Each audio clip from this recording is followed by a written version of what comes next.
Yo soy Pablo Emilio Escobar Gaviria. Plata o plomo. Throughout history, organizations have emerged whose sole mission has been to sow chaos and terror, driven by an insatiable thirst for power and control. These groups have used fear as their primary weapon, leaving a trail of destruction, death, and despair in their wake. Let's do a deep dive on one of the most powerful and feared organizations of all time, the Medellín Cartel. This cartel's obsession with power, drugs, and violence was staggering, even more intense than P. Diddy's love for baby oil and freak-off parties. The cartel not only marked a turning point in the history of drug trafficking, but also earned a dark place in collective memory for its brutal actions. In this Iceberg, we will explore the mysteries, curiosities, and some of the most shocking attacks orchestrated by Pablo Escobar and his fearsome organization. What drove them to such extremes? What lies behind their infamous reputation? And more importantly, what really happened on the day Pablo Escobar died? Spoiler alert: Netflix's hit series Narcos lied about what happened. Level 1. Rise to power. In the midst of the marijuana boom, Colombia transformed dramatically. Families and communities in the Caribbean region turned to cannabis cultivation, abandoning traditional crops like coffee. Why? The allure of easy money. This shift made Colombia one of the world's top suppliers of marijuana, opening doors to economic opportunities previously thought impossible. But as the international appetite for cocaine surged, particularly in the United States, farmers sought even greater profits. They began to cultivate coca, a change that would ignite a dark chapter in Colombia's history. This new crop attracted ruthless organizations eager to dominate the drug trade, leading to the rise of clandestine laboratories hidden in the shadows. Amidst this chaos, one cartel emerged, leaving a devastating legacy of violence: the Medellín Cartel. It started in the 1970s with a small group of ambitious drug traffickers who imported cocaine base from Ecuador and Peru, processing it in Medellín. The rewards were staggering, with profits soaring to 10 times their initial investments. At the heart of this operation were two notorious cousins, Pablo Escobar and Gustavo Gaviria. Driven by their relentless ambitions, they partnered with other traffickers, including the infamous Ochoa brothers, to form a formidable network that would dominate the cocaine trade. Escobar didn't just rely on brute force. He was a master of innovation.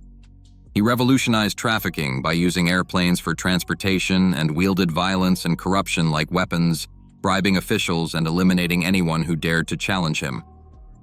As the Medellín Cartel expanded its reach internationally, particularly in the United States and Europe, it became one of the most feared organizations in drug trafficking history. At its height, it's said that the cartel controlled a staggering 80% of the U.S. drug market. But what were the consequences of such power? Gonzalo Gaviria, the lion behind the empire. Gonzalo Gaviria, aka El León, was a vital player in the Medellín Cartel, though his name might not ring as loudly as others. His importance stemmed from his close relationship with Pablo Escobar and his critical role in managing the cartel's logistics and finances. As one of Escobar's most trusted allies, Gonzalo was responsible for overseeing operations and coordinating drug trafficking routes, which strengthened the cartel's power. After the death of Gonzalo Rodriguez Gacha, known as El Mexicano, in December 1989, El León rose to become second in command. However, his ascent ended abruptly on August 11, 1990, during Operation Apocalypse Phase 2. Colombia's national police cornered him in a house in Medellín's Laurelist neighborhood.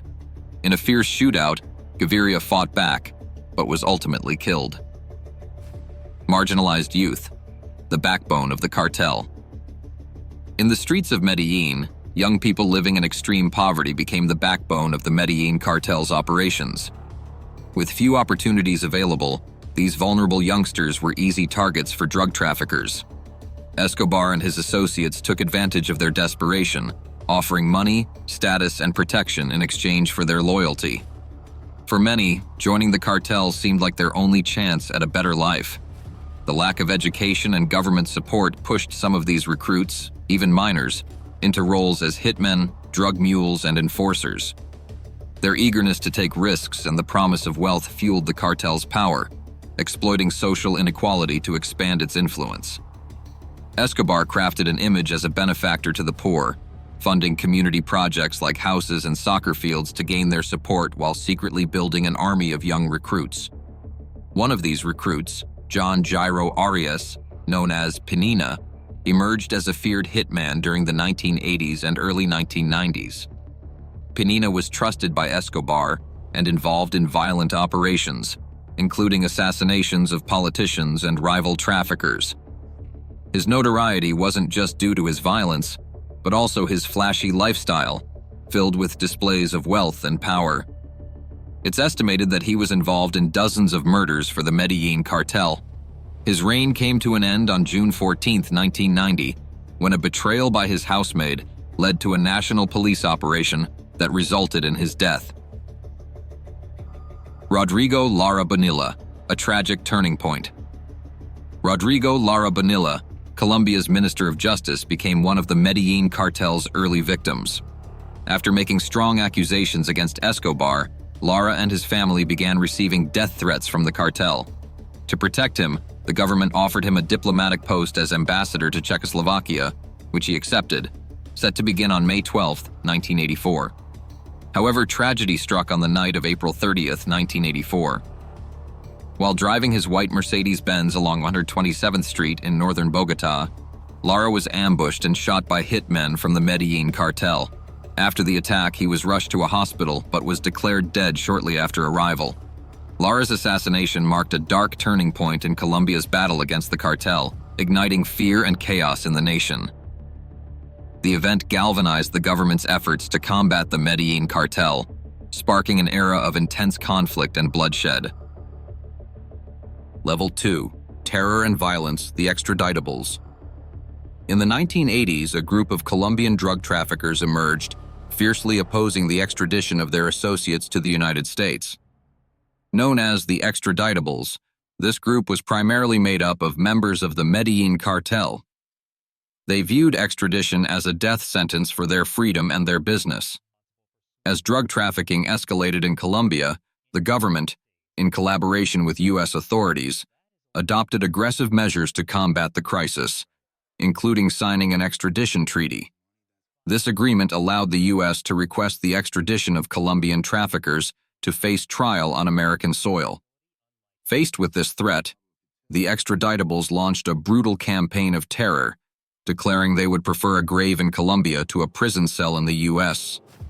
Led by notorious figures like Pablo Escobar, Gonzalo Rodriguez Gacha, and the Ochoa brothers, the Medellín Cartel escalated its violence, declaring war on the Colombian state. In 1989, they unleashed a wave of terrorist bombings, assassinations, and attacks against government officials and anyone they deemed an obstacle. Their infamous list of extraditables named judges, politicians, and security officials who supported extradition, turning them into targets of threats, kidnappings, and murders. The increasing violence and international pressure forced the Colombian government to take more drastic action against the cartels. While many extraditables were eventually killed or arrested, their legacy left a deep, bloody mark on Colombia's history. The Search Block. In response to this chaos, the Search Block was established in 1989 as an elite unit dedicated to capturing drug trafficking leaders, focusing primarily on the Medellín Cartel. This special force was created to counter the escalating violence and bombings orchestrated by the cartel, as well as internal and external pressure to dismantle the organization, plunging Colombia into turmoil. The relationship between the Search Block and the Medellín Cartel was intensely adversarial. While the cartel relied on violence and corruption, the Search Block employed intelligence tactics and special operations to disrupt their activities. Despite facing accusations of power abuse, an issue we'll explore later, the unit achieved significant successes, including the capture and deaths of key cartel figures like Gustavo Gaviria, Escobar's cousin, and criminals like El Chopo and the Prisco brothers. However, the Search Block's greatest achievement came on December 2, 1993, with the death of Pablo Escobar during a joint operation involving Colombian police and the DEA. To this day, the search block continues to operate, shifting its focus to large-scale drug trafficking cases while remaining committed to combating organized crime. The Palace of Justice siege. One of the most tragic events in Colombian history occurred during the Palace of Justice siege on November 6 and 7, 1985. The M19 guerrilla group stormed the palace to stage a symbolic trial against then-President Belisario Betancourt, accusing him of failing to honor peace agreements. About 35 guerrillas entered the building, taking magistrates, officials, and employees hostage. Over 300 people were present during the attack, with the guerrillas demanding government accountability. The Colombian army launched a counter-operation to rescue the hostages, leading to chaotic and violent confrontations that lasted over 28 hours. The aftermath was devastating. More than 100 people died, including 11 Supreme Court magistrates, and at least 11 others disappeared. John Jairo Velázquez, also known as Popeye, one of Escobar's hitmen, claimed that the Medellín Cartel financed the M19 operation to destroy judicial records related to drug trafficker extradition. However, some guerrilla members denied this connection. The terror of car bombs. Car bombs became one of the most horrifying tactics employed by the Medellín Cartel during the 1980s and early 1990s. These attacks involved detonating vehicles packed with explosives in urban areas to create chaos and instill fear in the populace, pressuring the Colombian government to abandon extradition. The use of car bombs peaked between 1989 and 1993 during the Narco War. Escobar and his cartel directly challenged President Cesar Gaviria, a staunch supporter of extraditing drug lords. These attacks resulted in countless casualties and instilled a permanent climate of fear in Colombia's major cities, deeply affecting daily life. It's estimated that over 1,000 people lost their lives to this brutal tactic, with thousands more injured. The legacy of Guillermo Cano. Guillermo Cano was a courageous Colombian journalist and editor of the newspaper El Espectador, known for his fearless investigative work against drug trafficking. His relentless fight against the cartels significantly impacted public perception, helping to prevent Escobar from entering politics, especially after publishing a front-page photo of the drug lord when he was arrested for drug possession. As Cano intensified his denunciations against Escobar and his allies, they saw him as a growing threat that needed to be eliminated. His final editorial, titled Se le hace fiesta a los criminales. A Celebration for Criminals, condemned President Virgilio Barco's reinstatement of extradition, sealing his fate. On December 17, 1986, Cano was assassinated shortly after 7 o'clock by 2 Medellín Cartel hitmen outside El Espectador's headquarters. His murder struck a heavy blow to Colombian journalism, highlighting the dangers faced by those who dared to expose drug trafficking. Despite his tragic death, Cano left a legacy of courage and commitment to the truth, becoming a symbol of the fight for freedom of expression. His memory is honored in Medellín with a statue recognizing his battle against evil. Level 3. The War Against Escobar. The Fight of Luis Carlos Galán. Luis Carlos Galán, a prominent Colombian politician and presidential candidate, was known for his strong stance against drug trafficking and his calls for state reform. He became a significant critic of the Medellín Cartel, advocating for stricter policies to combat drug trafficking. In his 1989 presidential campaign, Galán promised to dismantle the drug cartels and restore government authority in regions ravaged by the drug trade. Luis Carlos Galán's rising popularity and fierce determination made him a significant threat to the Medellín cartel's interests. In 1989, after secret meetings between Pablo Escobar and Gonzalo Rodríguez Gacha, known as El Mexicano, the cartel plotted Galán's assassination. At that time, Escobar was hiding on a farm in Magdalena Medio, near Puerto Boyacá.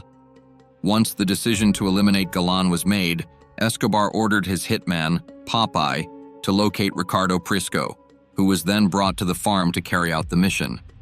Escobar provided Prisco with a fake ID bearing the name of Pacho Herrera. an enemy of the Cali cartel, to purchase a vehicle for the attack on Galan. This tactic aimed to frame the Cali cartel for the assassination, redirecting law enforcement's attention away from the Medellín Cartel. Tragically, on August 18, 1989, after a failed initial attempt, the cartel successfully assassinated Luis Carlos Galan Sarmiento. The attack was meticulously orchestrated, allowing the mafia to infiltrate Galan's own security detail. Paradoxically, this event is often seen as the beginning of the end for the Medellín Cartel. The fall of Tranquilandia. Tranquilandia was one of the largest cocaine production complexes controlled by the Medellín Cartel, hidden deep in the Amazon rainforest of Colombia. This massive drug laboratory was discovered and destroyed in 1984 during an anti-narcotics operation by the police, with support from the DEA. Tranquilandia operated like a drug empire, featuring dozens of laboratories and several airstrips used to send refined cocaine to the United States. During the operation, authorities seized over 10 tons of cocaine valued at hundreds of millions of dollars, along with a large quantity of chemical precursors. The destruction of Tranquilandia marked a significant victory for law enforcement and dealt a severe blow to the Medellín Cartel. However, it also had serious political repercussions. Escobar and his allies accused Justice Minister Rodrigo Lara Bonilla of orchestrating the operation, leading to Lara's assassination shortly afterward. Carlos Later, the drug trafficking pioneer. Carlos Later was a key figure in the Medellín Cartel, playing a crucial role in expanding drug trafficking between Colombia and the United States. He pioneered a sophisticated cocaine transportation network, using Norman's Cay in the Bahamas as his operational hub.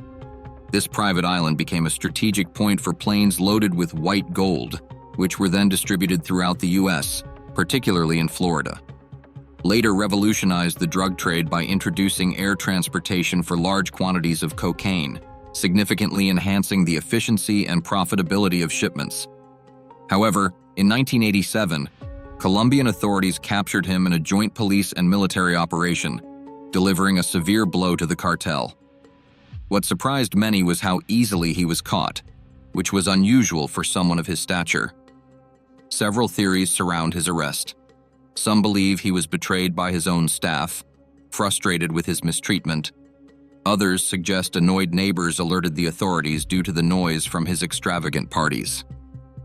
There are even whispers that his own cartel associates played a role in his capture. Some speculate that Pablo Escobar facilitated his arrest, viewing Later as a growing threat after a particular incident at one of Later's parties, but this remains unconfirmed.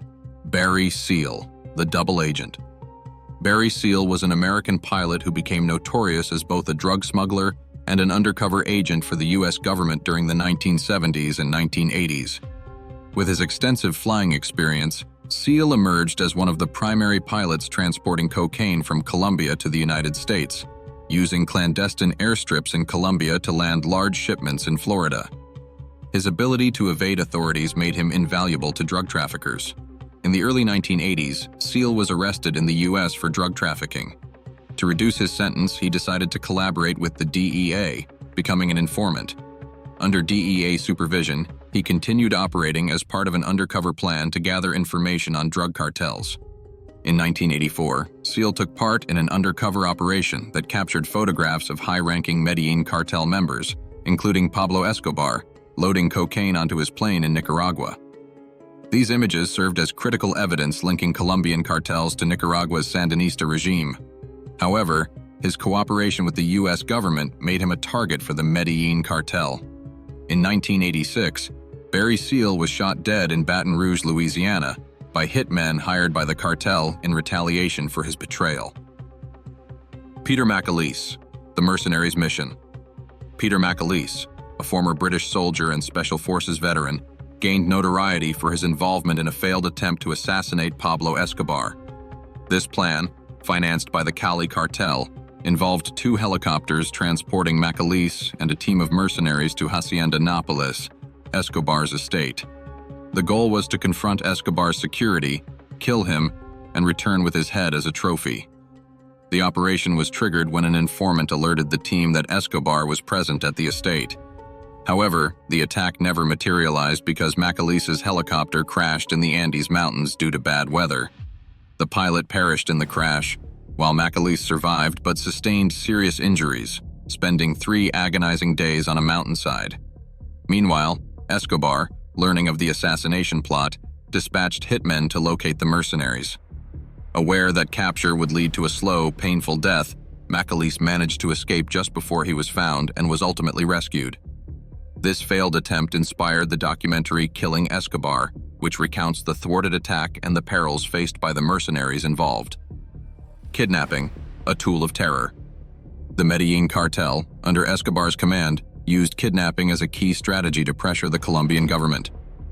One of the most impactful kidnappings was that of Diana Turbay, daughter of former President Julio César Turbay, and a prominent journalist, abducted on August 30th, 1990.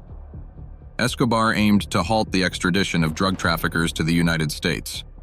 Tragically, after 5 months in captivity, Turbay was killed during a failed rescue attempt on January 25, 1991.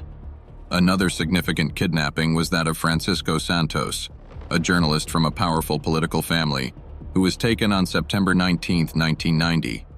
Santos was held for 8 months before being released in May 1991 as part of the cartel's pressure tactics. Additionally, the Medellín Cartel kidnapped Andrés Pastrana, then the mayor of Bogotá and future president of Colombia, on January 18, 1988.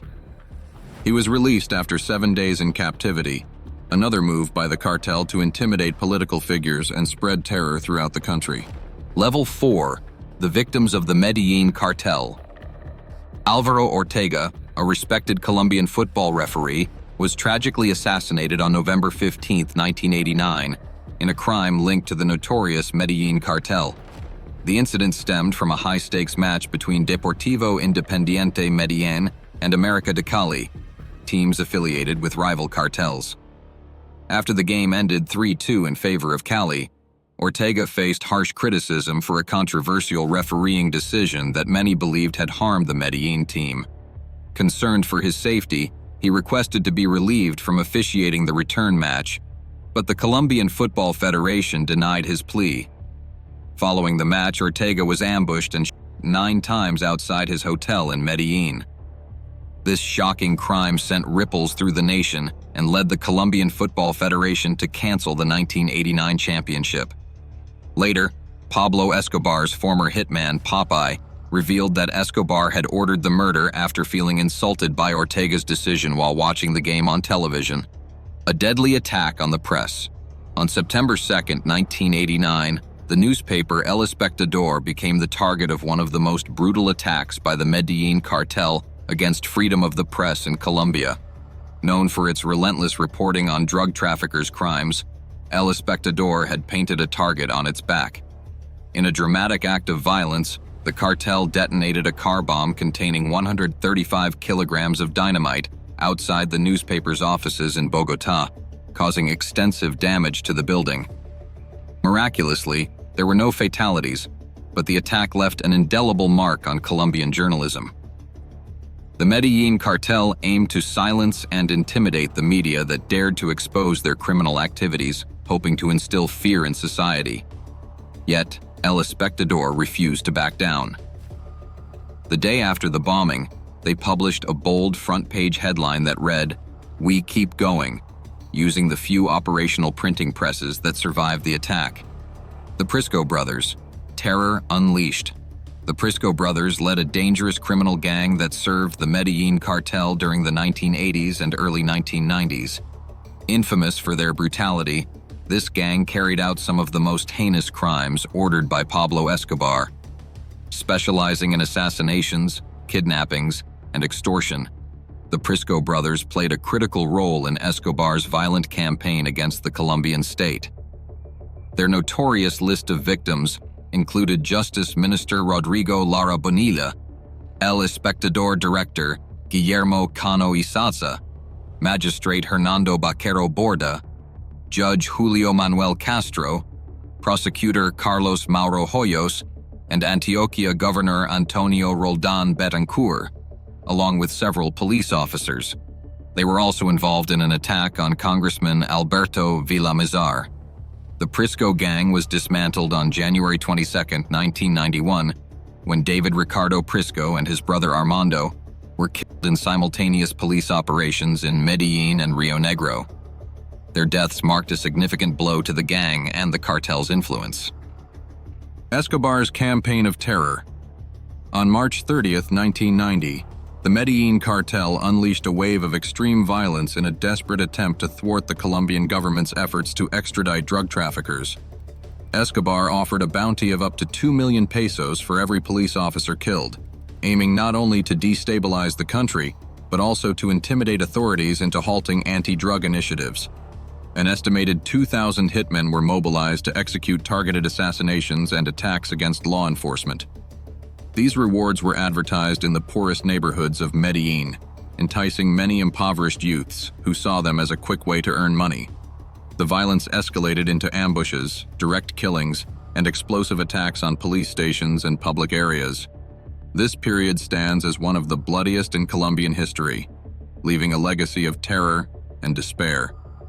The year 1989 is often remembered as one of the most harrowing in Colombian history, deeply scarred by the Medellín Cartel's violence.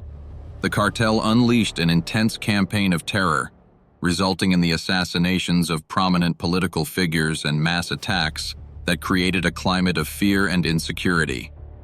This violence severely impacted the economy, reducing foreign investment and sparking an unprecedented wave of migration.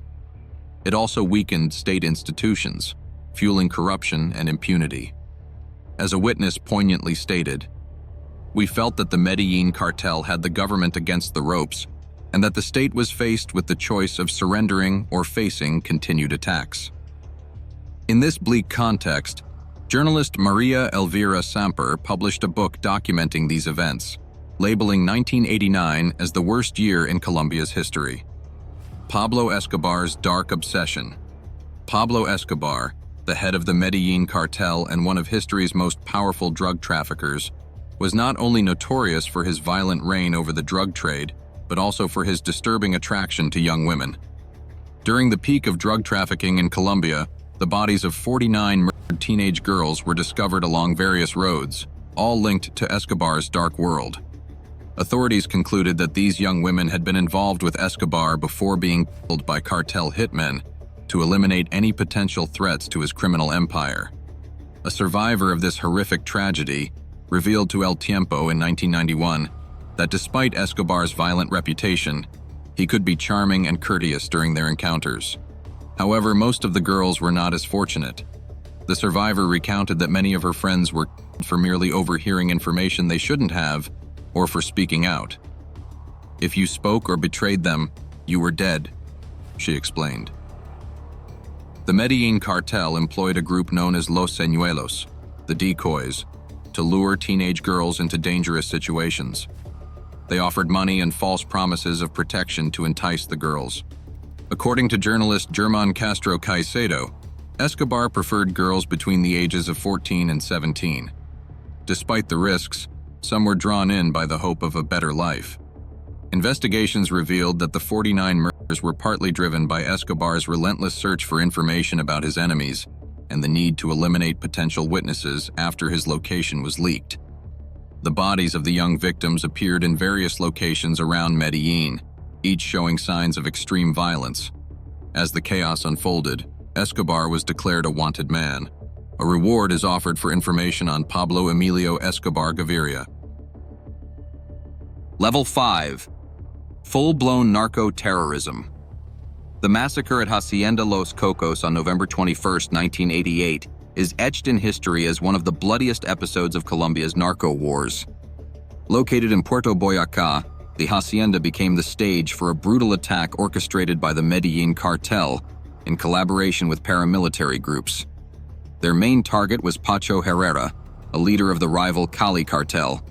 In a shocking display of violence, the armed group stormed the hacienda, killing more than 20 people, men, women, and children, many of whom endured brutal torture before execution.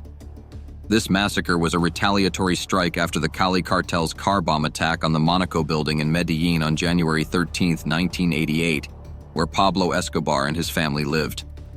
Despite the ferocity of the Los Cocos attack, Herrera narrowly escaped, evading death that day. A bombing that shook Bogotá. Another devastating act of terror unfolded on January 30th, 1993 in Bogotá. A car bomb laden with 100 kilograms of dynamite exploded in the Veracruz neighborhood, near the Chamber of Commerce and government institutions. The blast killed 25 people and injured around 70, marking it as the third bombing in the capital in less than a month. The explosion created a massive crater and caused significant damage to businesses and homes alike.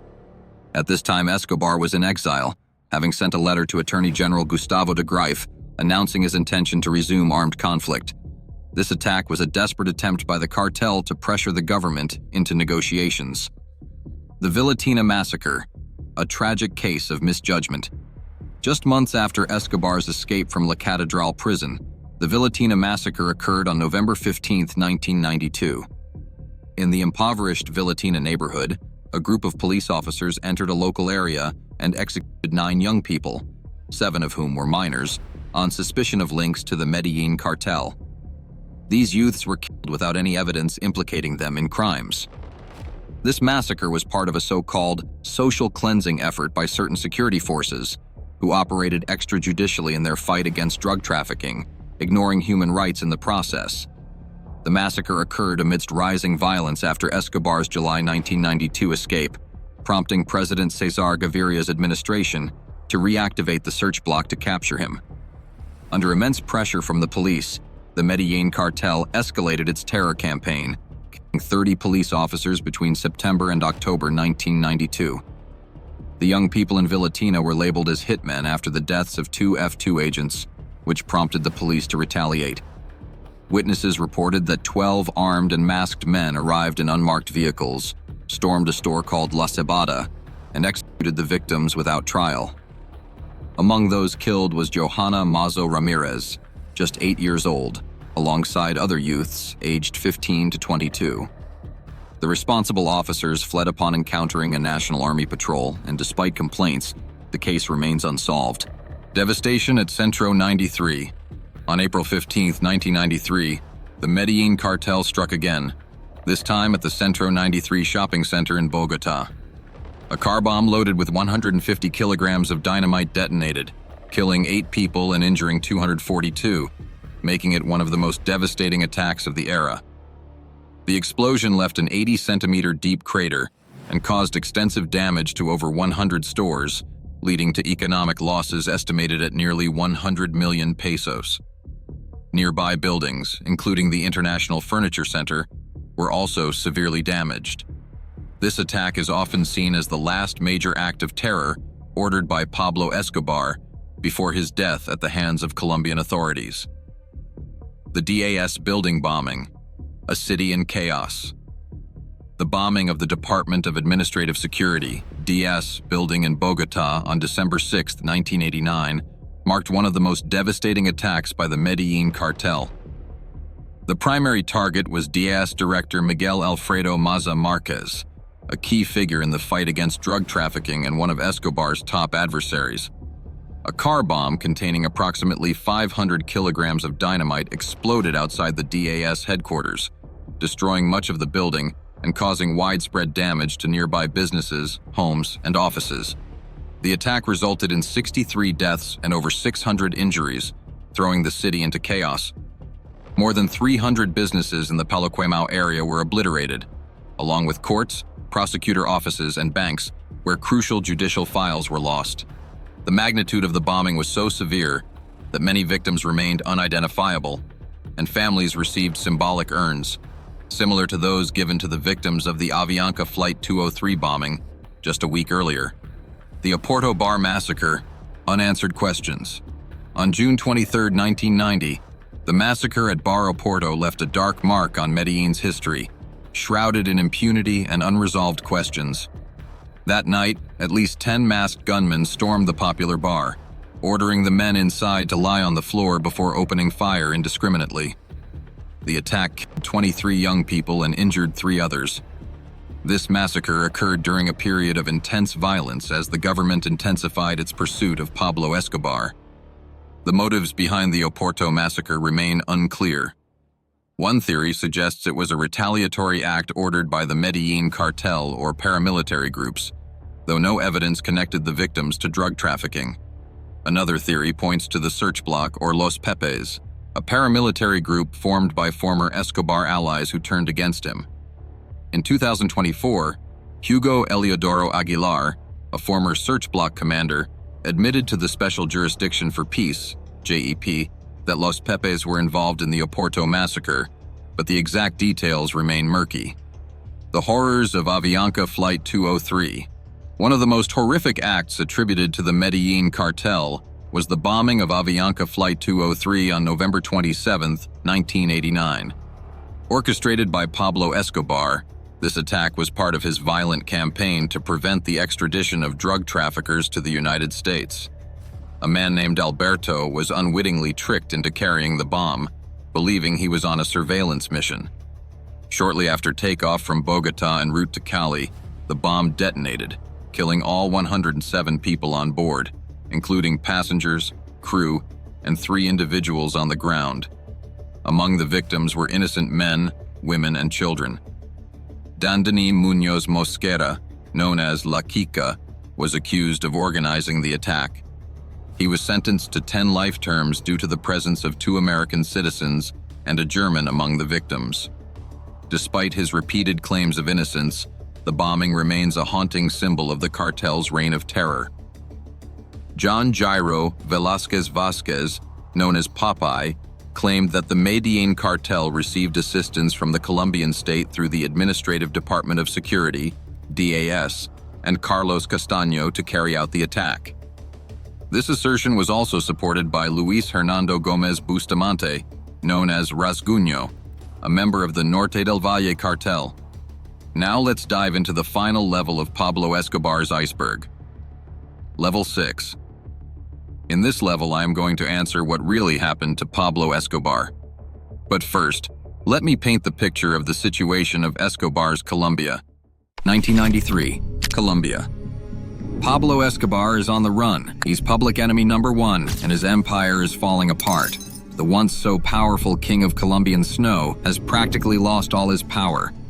While Escobar flees to a safe house with his trusted sicario, Limon, law enforcement is closing in on their high-value target.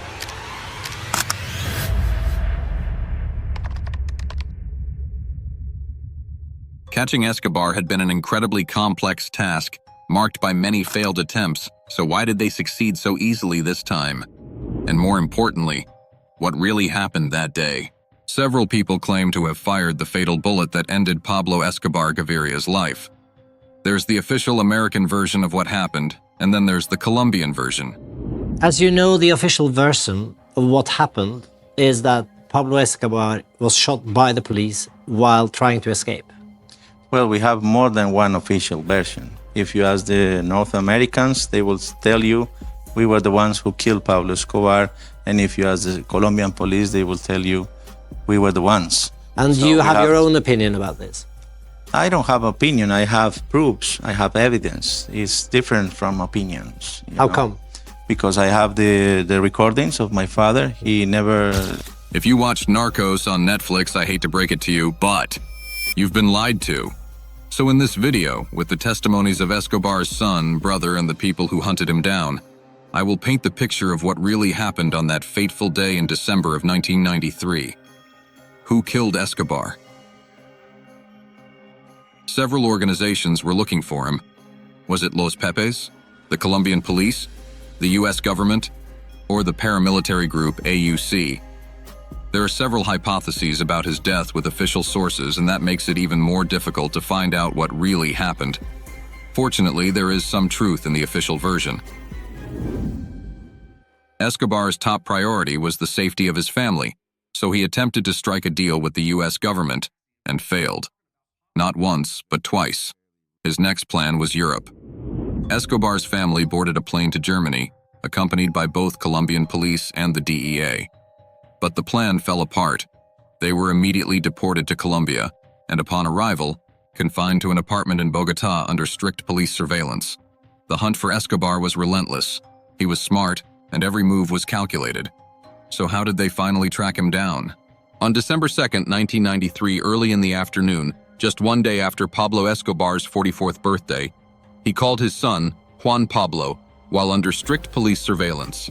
Despite teaching his family that phone conversations were a no-go, the king of cocaine broke his own golden rule.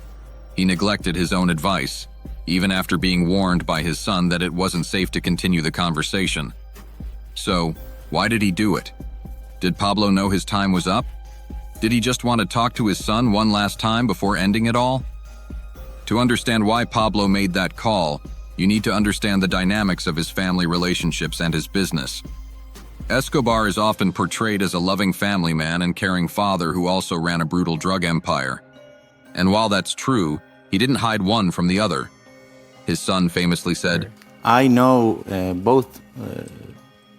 I know both because he was my father, but also he was a bandit. And when I was 7 years old, he told me, look, I am a bandit. That's what I do for a living. Before this, before you really knew, what kind of father was he? Well, he was... as far back as you can remember. Well, I remember him giving me a lot of love, being at home with me and my family. He was a very good man with me. Juan Pablo grew up in a privileged household with a loving father who always made time for him, even while running the Medellín Cartel from their mansion. He had a massive pool, maids, and even his own private zoo with hippos and other exotic animals. It was impossible for him to lack anything during his childhood. However, danger was always around the corner. That same mansion, which he called home, was also the operational hub of the Medellín Cartel, a cartel responsible for supplying 90% of the U.S. cocaine market. From that house, assassinations were ordered, drug routes were planned, and violence constantly loomed. It wasn't completely safe either, as the family endured multiple assassination attempts. As Juan Pablo grew older, he began to understand that his father was a violent monster, and he tried to change him. The king of cocaine couldn't be changed, but his love for his family remained strong. And that love is exactly why he called his son while they were detained in Bogotá. You see, Escobar wanted to ensure his family's safety. He had two choices. He could flee to the hills on his own, leaving his family behind to face a living hell, with death as the likely outcome. Or he could betray himself, ensuring his family had a second chance at living a normal life. Pablo knew his family was in danger. Los Pepes could strike at any moment, and his family were sitting ducks. His enemies would stop at nothing to get to him, even if it meant killing his loved ones. According to his son, Sebastián Marroquín, Pablo Escobar wrote his own final chapter. Why do you think he called you? Because he wanted to be found. It was a way of committing suicide. My father understood that there will be never any safe place for his family. And he understood that either we are going to appear as dead, or he had to choose that. Calling his son at the hotel, knowing full well the phones were tapped, was the last thing a seasoned drug lord like Pablo Escobar would do if he wanted to survive. His son ended the call 6 times before the search block and Los Pepes were able to pinpoint his location through triangulation. It was at this very moment his son realized Pablo Escobar wanted to be found. We spoke a lot. You don't have to stay in the phone because you know what's going to happen.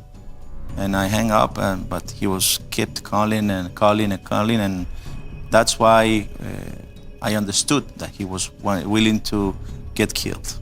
Pablo had spent his birthday at his aunt's house together with his bodyguard, Lee Mon. But now, after that phone call, time was running out. To avoid capture, he had to move fast. And yet, he didn't. Instead of changing locations, he just stood there in front of an open window, waiting to be found. It was there that he was spotted by an undercover agent of the search block. After a rooftop chase in the neighborhood near his aunt's house, Pablo Escobar was shot. But by who? There are 7 possibilities: a sniper from Los Pepes, a search block officer, a Delta Force sniper, a Colombian policeman, the leader of the paramilitary group AUC, or the brother of Don Berna named Rodolfo Bejarano.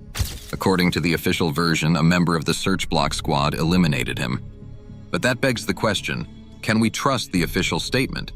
You see, there are no video recordings of Pablo Escobar's elimination, only photographs. So what can we rely on to determine what really happened?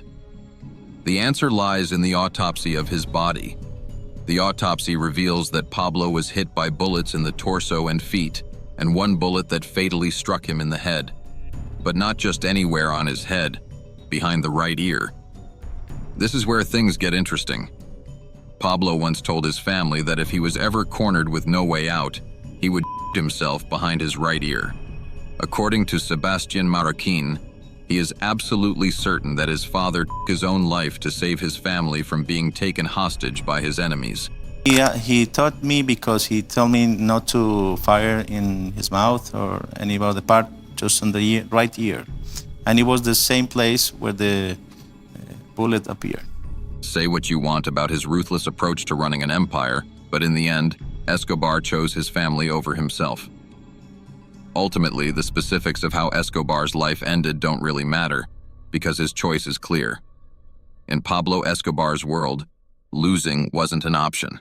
He would do anything, even cheat his own kids and wife to protect them. You call him a bad loser too.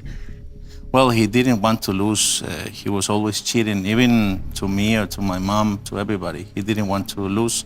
Unfortunately for Pablo, in the end, he lost. Or, depending on your perspective, you could argue that he won after all. I prefer to be in the grave in Colombia than in a jail cell in the United States. Pablo Escobar. So now you have your answer to what really happened on the day Pablo Escobar died. It was Pablo Escobar himself who decided to write the final chapter of his story. The ruthless king of cocaine understood that his enemies were closing in on his family, and he made the ultimate sacrifice, giving them a second chance at life. Escobar was buried just south of Medellín, and today his grave has become a tourist attraction. Fun fact, in 2018, a British tourist decided to pay tribute to his favorite drug lord by sniffing Colombian snow from Escobar's grave.